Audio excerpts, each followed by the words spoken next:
para quem está chegando agora. Inicialmente, esse canal, as páginas, o nome era Arquitetos na Obra. Eu decidi mudar porque eu vi que tem muita gente, não só arquitetos, que segue o canal, que estão curtindo os vídeos, né? Que tem essa intenção de aprender um pouco mais sobre obras, né? Sobre o dia a dia da prática. Então, realmente, não só os arquitetos. Então, eu não quis restringir, né, no nome um público-alvo só, tá? Então, por isso que a gente mudou. Alguns vídeos ainda vão ser postados com o nome Arquitetos na Obra, porque eles já haviam sido editados, tudo, e já tinha sido agendado. Então, não estranhe se por acaso você vê algum vídeo ainda nas páginas, né, no canal do YouTube, com o nome Arquitetos na Obra, beleza? Mas mudamos para Domine Sua Obra. Para quem não me conhece, meu nome é Maria Fernanda, eu sou arquiteta, sou sócia da Opel Construtora, atuo hoje principalmente na gestão e execução das nossas obras, né? Eu e minha sócia também é arquiteta, que somos a direção dessa empresa. A gente faz os projetos todos a 4 mãos e a parte da execução ficou mais sob minha responsabilidade, né?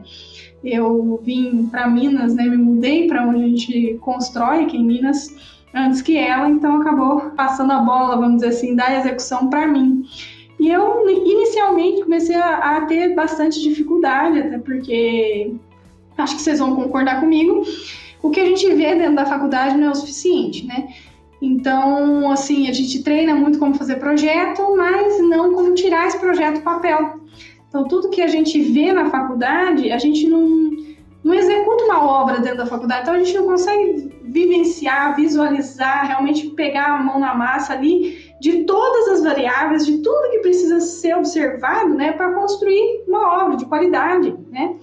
Então, inicialmente eu tive muita dificuldade e durante os anos aí eu fiz MBA, né, 3 MBAs e estando todo santo dia dentro da obra, eu comecei a seguir e a conseguir prever, vamos dizer assim, seguir um próprio método e a prever onde, que etapa me trariam problemas, o que eu teria que observar em cada etapa, sabe? E por conta também de alunos que vieram dentro da minha obra, que também fizeram os mesmos questionamentos ou tinham ainda mais dúvida, né, de quando eu comecei a me ver, né, nessas pessoas, né, alguns anos depois já eu com essa experiência, vendo esses alunos, esses recém-formados, comecei a me enxergar neles e me deu a vontade, vamos dizer assim, né, me despertou a intenção, então, de criar o canal, né, e as páginas para trazer para vocês toda esse dia a dia, né, a execução, para quem realmente tem dificuldade de entrar, né, na gestão de uma obra ou nunca nem esteve à frente de uma obra, tá? Então, eu trazer para vocês tudo aquilo que eu tinha como dificuldade. Então, essa que é a intenção. E eu escolhi o tema sobre fissuras, né? Fissuras, trincas, rachaduras, já a gente vai saber a diferença. Acho muito importante, por mais que eu seja arquiteta, por mais que você seja um técnico de edificações, um técnico de segurança, que não seja um engenheiro de patologia, é muito importante que a gente entenda, né, os sinais que a construção nos dá, né, dessas patologias, né, que são as fissuras, as trincas e as rachaduras, para que a gente tome uma atitude a respeito. Eu vejo muitos arquitetos, né, por parte dos meus colegas de trabalho, que frequentam obra, assinam como responsável técnico, mas não observam esse tipo de coisas que são extremamente importantes. Eles vão para a obra basicamente para conferência de paginação, de coloração de tinta, mobiliário, no máximo um esquadro, um prumo, e de repente a obra não é só isso, né? Tem tantas coisas mais que a gente tem que observar, principalmente se você está assinando como responsável técnico, né? Que não pode deixar passar.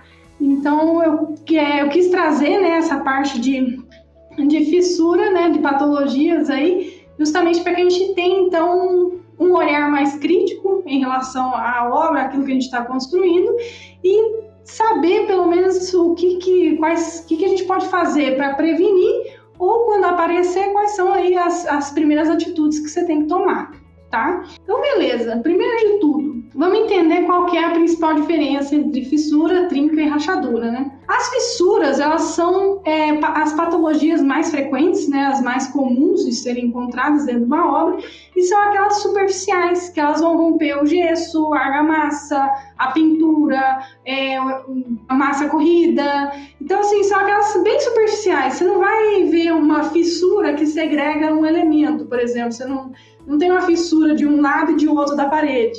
Então, as fissuras em si são aquelas que têm espessura até 1 milímetro, tá? Então, 1 milímetro ou menos, e que são superficiais. E eu já vou começar a falar sobre as causas, né, de tudo que pode acontecer para que aconteça, então, fissuras, trincas ou rachaduras. As fissuras, elas podem tanto ser inofensivas ou podem ser o início, né, o primeiro sinal de algo mais sério, tá? Que possa estar ocorrendo aí, né, na sua estrutura, na sua edificação. As trincas, né, é uma patologia ali um pouquinho mais grave, que ela tem uma espessura de 1 a 3 milímetros e que ela pode segregar os elementos. Então, é aquela que você consegue enxergar assim de um lado e o outro da parede. Ela vai partir um tijolo, vai partir até uma estrutura mesmo, que seja de concreto armado, mas que tem ali até os seus 3 milímetros. E a rachadura, então, são aquelas, né, patologias visivelmente são difíceis de não se enxergar, vamos dizer assim, difíceis de não se notar, que elas têm mais de 3 milímetros e que são aí as mais graves, né, que podem se tornar aí até com centímetros de abertura. Você consegue enxergar a luz transpassando, né, por essas aberturas, né, dessas rachaduras, e que são aí sinais, né, de um agravamento, uma patologia muito mais grave, né, muito mais acidentada. Beleza, agora que a gente entende quais são as diferenças, vamos entender um pouquinho também o que pode causar, né, fissuras, trincas e rachaduras. Bom, eu queria trazer aqui primeiramente para vocês as fissuras ou trincas de retração, que são aquelas no concreto. Quando a gente, no concreto armado, né, quando a gente vai concretar uma laje, um pilar, uma viga, aparecem umas fissurinhas ali, às vezes ela pode até se transformar numa trinca, e que é muito comum, tá? Então eu quis trazer essas primeiramente. Então, por que existe essa trinca de retração? A retração, a trinca ou a fissura de retração, basicamente é a perda de volume, tá? Então, é diretamente relacionada com a água, né? Com a perda de água desse concreto e com o volume em si. Para você ter uma cura bem legal, bem bacana do seu cimento, você precisa mais ou menos 25% de água naquela mistura. Então, se você tem um pacote lá de 50 quilos, né, uma saca de 50 quilos de cimento, você vai precisar, né, como água, a massa e o volume tem a relação 1 para 1 litro é 1 quilo, você teria, então, uma necessidade, né, para ter uma cura legal desse cimento de 12,5 quilos. Ah, mas por que eu vejo, então, concreto com traço ali que precisa de 0,5 ou 0,6 nessa relação de água-cimento? Porque a gente precisa de trabalhabilidade desse concreto. Então, assim, você coloca água além daquilo que é necessário para se fazer a cura, para que esse concreto ele tenha uma trabalhabilidade melhor. Então, dependendo da onde, né, do elemento que ele vai ser aplicado, por exemplo, a estaca de hélice contínua, que tem que ser um concreto bem fluido, né, que você vai, para quem não sabe, a hélice contínua é aquele maquinário que vai furar, né, para fazer a sua estaca, e quando ele estiver voltando, ele já vem concretando. Como você tem que botar a armação depois, né, colocar a armação depois, esse concreto tem que ter bem fluido. Então, por isso que você tem esse a mais de água, né, essa adição de água, além daquilo que você precisa para ter uma boa cura do seu concreto. E esse além de água, né, essa a mais, né, do que você precisa para fazer a cura do seu concreto, ele vai evaporar em algum momento pelo processo de exudação do seu concreto. Então, é como se seu concreto estivesse ali suando. Em algum momento ele vai evaporar. E a evaporação excessiva da água, que chega então a pegar aquela água que é necessária, que faz parte do seu concreto, que faz parte ali da sua pasta, né, para fazer a liga do seu cimento, que pode causar trincas. Então, num dia muito quente de sol, num dia com muito vento por exemplo, né, que facilita então a evaporação da água, pode ser que essa água então ela tenha uma evaporação excessiva e que você evapore não só essa água adicional, né, para exsudação, que você comece a evaporar também a água da pasta, né, do seu concreto. Por isso que tem essas fissuras. Para ter uma analogia, vamos dizer assim, seria como se fosse, sabe, aqueles solos, né, de lugar bem quente, no Nordeste, que daí tem aquelas erosões? É o mesmo processo, tá? Que daí há aquele despacamento da lama ali, né, em cima, que você consegue ver aquelas rachaduras no próprio solo. É o mesmo processo que acontece, então, na sua laje, no seu pilar, na sua viga de concreto armado. Porque essa evaporação excessiva de água, essa perda de volume excessiva faz com que haja essas trincas, né? Lógico que ali no processo de erosão é bastante exagerado, mas é o mesmo processo, tá? E dentro, né, são vários tipos de retração que esse concreto ele passa, mas os 4 principais tipos de retração que você precisa entender que acontece, né, no concreto em si é a retração plástica, que é a retração que acontece essa perda de água nos primeiros momentos ali, antes da pega do concreto. Então, se ele começa já a evaporar água demais logo ali no início, que ele está ainda na pega, né, reagindo ali, vai causar essas trincas. Ele tem uma retração química também, que é basicamente toda a reação em si das substâncias. Você tem uma substância final com um volume menor que a substância inicial. Você tem retração por secagem, que é, então, após o endurecimento do seu concreto, você perder água, que daí você pode, né, ter a formação de trincas. E a retração térmica. O processo em si químico do concreto ali, né, dessa reação química do cimento com a água em si, quando você está concretando, é uma reação exotérmica. Então, para quem já concretou, para quem já esteve perto ali de uma laje sendo concretada, por exemplo, você sente que esquenta ali, pode chegar a 28, 27 graus ali. E pelo fato de esquentar, ajuda a evaporar mais água ainda. Então, tudo isso, né, são processos ali dentro, né, dessa concretagem que fazem com que as tensões internas ali do seu maciço, elas rompam a resistência e criam essas fissuras ou até trincas, tá, da concretagem. Beleza, e como é que eu faço para evitar essas trinquinhas de concretagem em si? Em primeiro lugar, você tem que obedecer o traço. A relação água-cimento é extremamente importante, tá? Então, você não pode, por exemplo, um caminhão betoneira chegou na sua obra e o concreto está um pouco duro ainda, né? O slump dele está pequeno. Aí você chega e começa a jogar água indiscriminadamente dentro do seu caminhão. Se você não se atenta, porque na nota fiscal do seu caminhão betoneira vai estar lá o máximo de água que você pode acrescentar nesse caminhão betoneira. Então, se você coloca mais água, além daquilo que você pode colocar, você está alterando o traço do seu concreto. E quando você coloca água demais no concreto, as ligações dos cimentos, as reações ali, elas são fragilizadas, são enfraquecidas. E quando essas reações são enfraquecidas, o seu cimento, seu concreto, ele fica com aquele aspecto de paçoca. Então você derruba pra caramba a resistência dele. Então não é simplesmente sair tacando água enlouquecidamente para amolecer seu concreto, porque quer uma trabalhabilidade melhor, porque você vai alterar o traço. Então, em primeiro lugar, você tem que obedecer, assim, à risca o traço do seu concreto. Se por acaso você jogar lá o máximo de água que tem na sua nota fiscal, no seu caminhão betoneiro, e o seu concreto ainda está duro, você vai recusar esse caminhão, tá? Você vai pedir lá o slump que você precisa, né, para trabalhar, né, nos elementos estruturais que você está querendo concretar. Se por acaso ele vem duro demais, você coloca o máximo de água e ainda está duro, recusa, chama outro, porque não vai ser legal para você concretar esse concreto ali, né, realmente, porque a trabalhabilidade dele tá ruim, então você pode causar bicheira, né, que são aqueles buracos, né, porque não consegue preencher toda a forma, por exemplo, de uma viga, ou você vai, né, se você acrescentar água, alterar o traço. Então, primeira coisa, obedecer o traço. Segunda coisa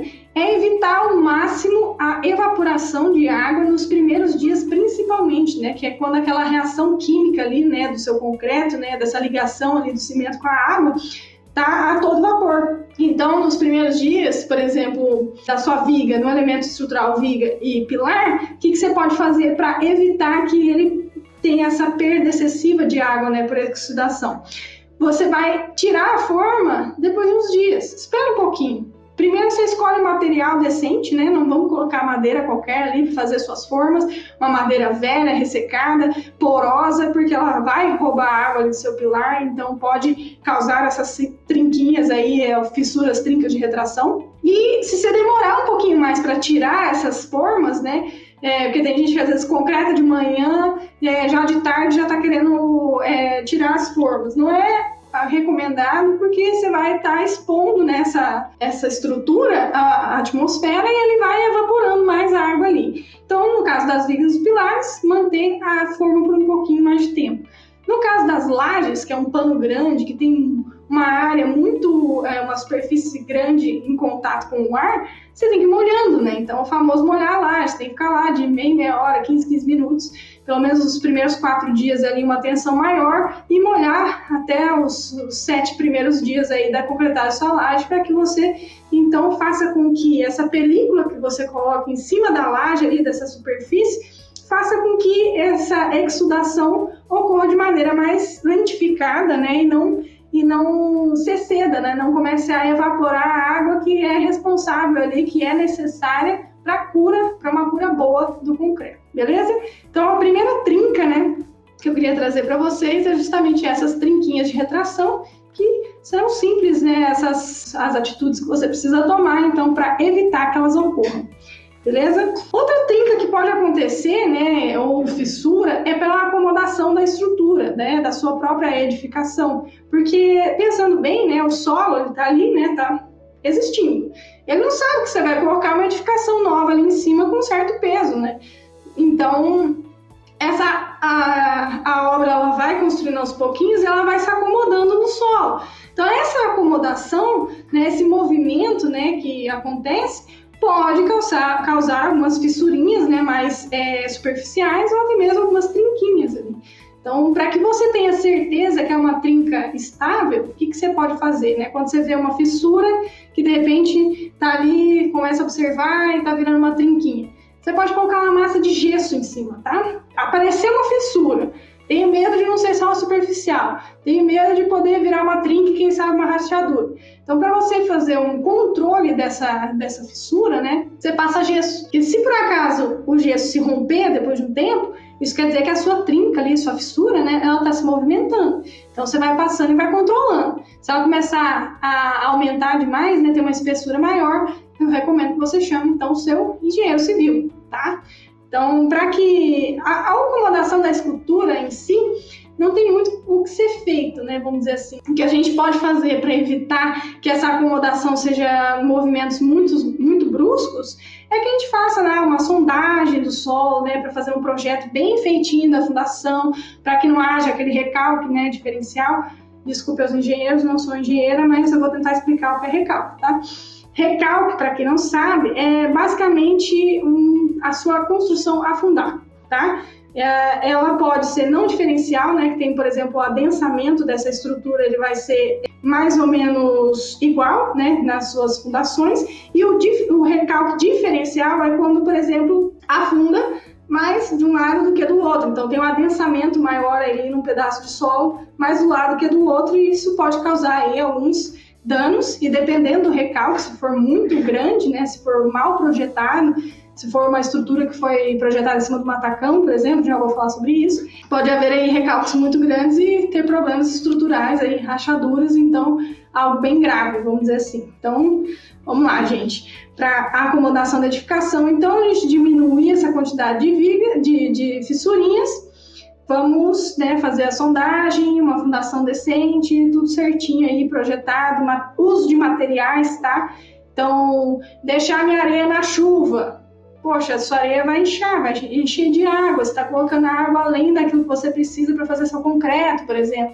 Então, prezar por bons materiais de qualidade, o armazenamento do seu cimento, né, ser feito de maneira correta, né, os 10 sacos por 10 sacos, você não ficar colocando, tem que ser em cima de estrada também, né, para que não pegue umidade, não pode ser vencido, e assim vai, né. A escolha dos materiais também implica bastante nessa questão das fissuras, das trincas. Se você não observar o material, não tiver um material de qualidade, ele pode causar essas trinquinhas também. Não ter feito um muro de arrimo, tá? Então vamos imaginar a seguinte situação: você tem lá um terreno em declive e você tem uma edificação aqui numa encostinha, né? Vamos dizer que você fez um corte aqui, não fez um muro de arrimo decente. O que pode acontecer, né?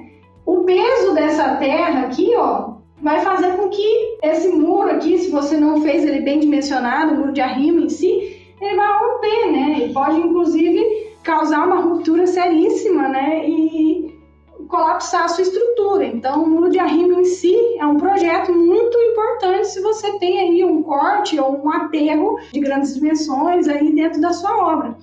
E outra coisa que tem que ser bem dimensionada no seu arrimo são os drenos, tá? Porque normalmente eles são dimensionados com o peso da terra, né? Quanto mais profundo, quanto maior o seu arrimo, mais peso ele tem. Lá embaixo ele vai ter uma grande tensão horizontal ali da sua terra, né? Do peso dela contra essa parede. E pior ainda, com a água, porque vai entrar água ali, né? A gente tem, né, com a chuva em si, vai entrar água ali. Então, se você não tem um projeto bem dimensionado de dreno, o que vai acontecer? Além do peso da terra, você vai ter um impulso da água. Você pode causar trincas, né, estruturais graves aí por conta desse mau dimensionamento, vamos dizer assim, e a má execução do seu arrimo, tá? As trincas na diagonal, assim, sabe, que você vê aquelas que vão atravessando a parede, são trincas que você tem que prestar maior atenção. Então, vamos lá. Aquelas trincas que eu falo que, olha, não me parece que é algo meio complicado, vamos dizer assim, vamos chamar um engenheiro, são aquelas trincas que você tem que começar a observar como é que a sua estrutura funciona. Então, vamos dizer que você tem um balanço, por exemplo. Você tem lá um pilar aqui, tem um pilar. E você tem uma viga aqui em balanço, certo? Desculpa aí que eu estou desenhando bem torto, mas tudo bem. Então, se você sabe que existe uma força, né, a tendência, né, se você colocasse uma estrutura dessa forma, seria essa estrutura fazer isso, então você começa a tentar observar. Se começar a aparecer trincas aqui em cima, pode estar te chamando a atenção aí para um problema, então, estrutural. Quem sabe um concreto que não atingiu a resistência necessária, ou a armação que foi feita da maneira errada, enfim, né, uma trinca aqui seria um bom sinal aí para você chamar o seu engenheiro estrutural para que ele observe esse tipo de patologia. Outro tipo por exemplo, vamos imaginar isso aqui como sendo a laje em planta, né? Você olhando ela de baixo para cima. Se você começar a perceber na sua laje trincas nas quinas indo para o centro, isso também é uma má indicação de uma ruptura da sua estrutura, vamos dizer assim. Então, é um bom momento também de você chamar lá seu engenheiro para começar a tomar as medidas necessárias.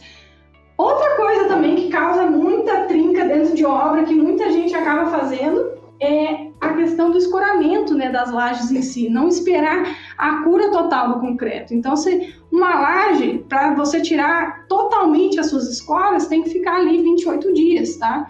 No cimento padrão. Então, tem gente que às vezes, sem um controle de corpo de prova, para saber qual é a resistência, né? Que se você tem esse controle de corpo de prova, às vezes com 7 dias você consegue tirar uma certa porcentagem ali de escoras, aí tudo bem, aí você está fazendo de acordo com o projeto de escoras, vamos dizer assim. Mas tem muita gente que acaba, tem que tocar a obra, tem que apressar esse cronograma e vai vai tirando as escoras. Isso por conta da sua cura aí não estar completa, né? Seu concreto em si não teve tudo que ele precisava ali naquele tempo para poder realmente, né, se estruturar. Então, se você tira as escoras no tempo errado, isso vai, né, causar aí, o próprio peso próprio ali da sua laje, né, pode causar fissuras, embarrigamento e etc, né? Então, prezem, né, pelo tempo necessário de que a sua laje precisa para poder fazer a cura, tá? Outra coisa que acontece bastante, né, que o pessoal acaba fazendo, as trincas e fissuras aparecem por dilatação térmica, tá? Então, pelo simples fato, né, de esquentar, esfriar, ou por ter materiais diferentes, um junto do outro, com coeficientes de dilatação diferentes, pode causar trincas entre eles, tá? Então, por exemplo, eu tenho uma viga aqui, né?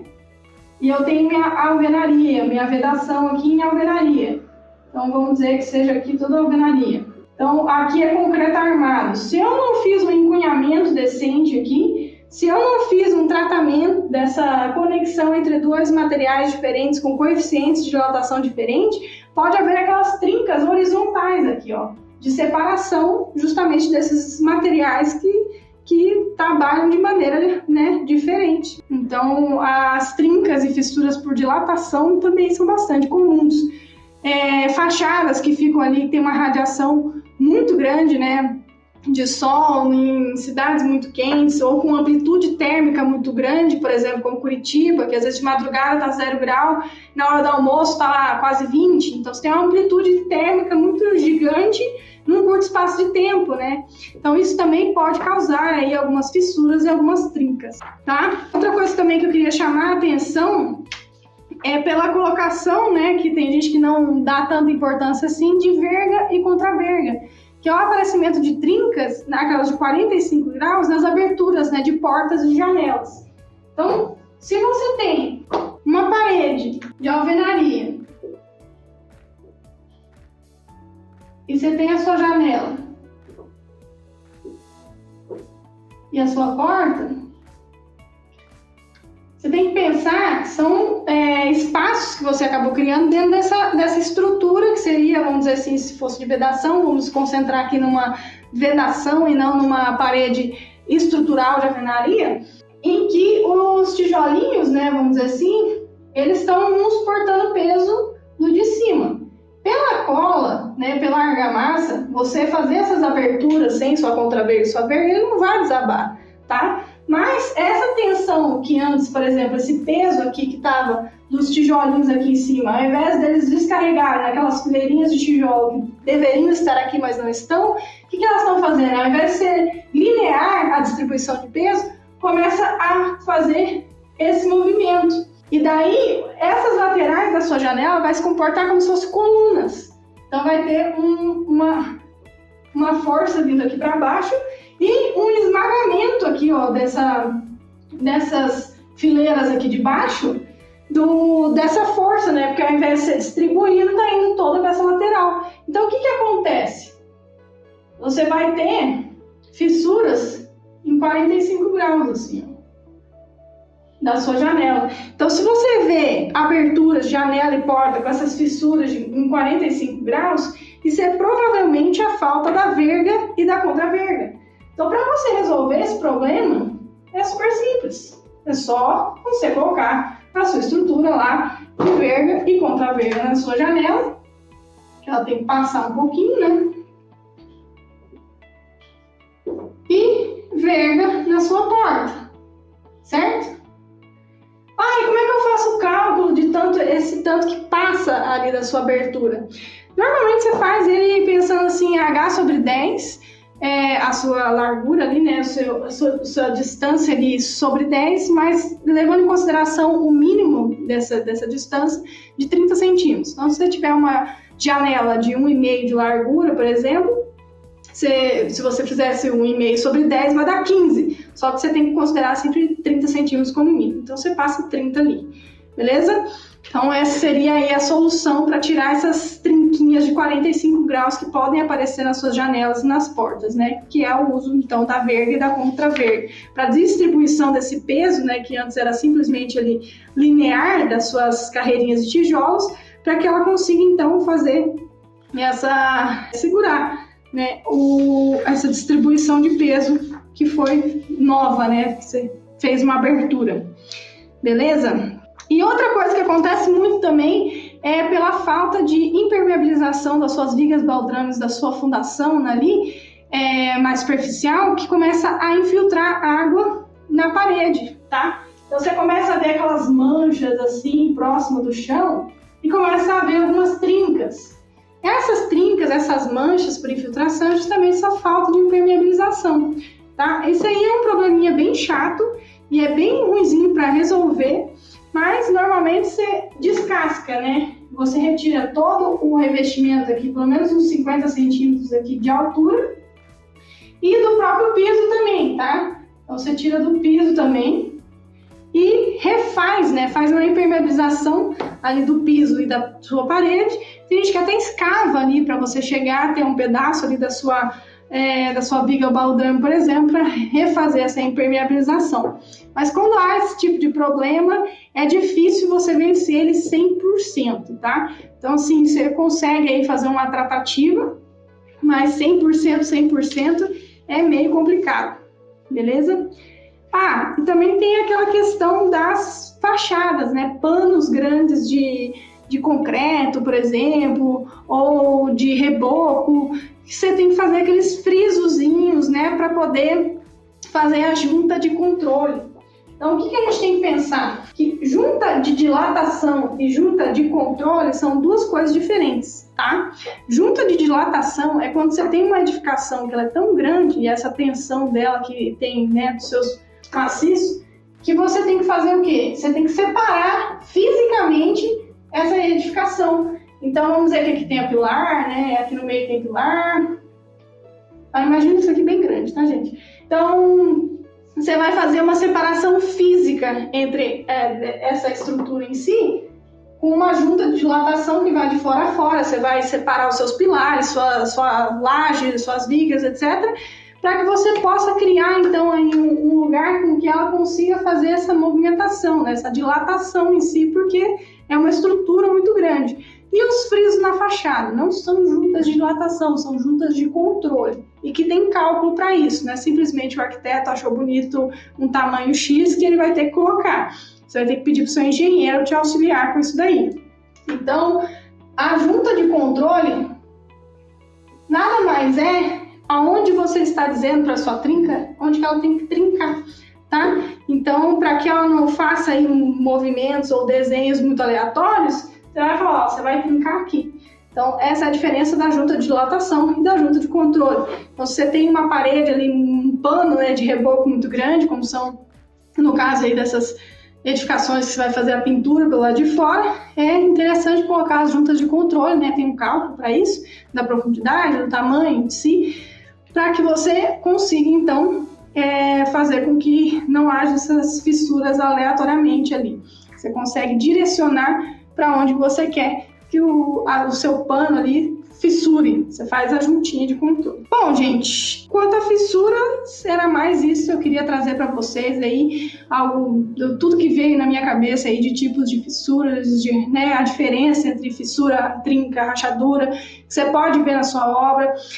Se você começa a fazer o controle, que nem eu falei, de passar o gesso, você vê que ela está movimentando, que ela está aumentando de tamanho, você tem que tomar cuidado. Se são aquelas trincas, né, diagonal numa parede, você tem que tomar cuidado. Se for aquelas fissuras, trincas que vão aparecendo ali na conexão das suas estruturas, também tem que tomar cuidado. Das lajes, né, que nem eu falei, naquele movimento, né, na diagonal, indo para o meio, são fissuras aí que podem estar alarmando um problema estrutural realmente, e que você vai precisar, né, do auxílio aí do seu engenheiro de patologia, né, seu engenheiro calculista, tudo que consiga aí, junto com você, calcular e montar as melhores tratativas.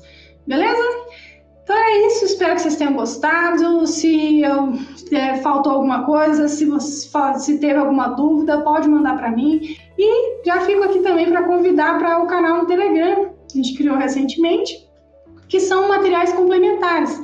Então, se você tem interesse em algo além daquilo que eu trago, né, no Instagram, no Facebook, no YouTube, esse canal do Telegram é onde eu faço essa comunicação. Então, um áudio mais curto, um texto, uma enquete, enfim. É por ali que eu tenho essa comunicação. Se você tiver interesse em entrar, nos últimos vídeos, né, que eu postei, nos mais recentes, aí, tanto no YouTube, Facebook e Instagram, Na descrição você vai ter lá o Telegram, o link do Telegram que você consegue entrar. Ou você pesquisa no Google, domine a sua obra, daí você consegue o link lá para poder entrar no Telegram. Beleza, gente? Então era isso, espero que vocês tenham gostado, tá?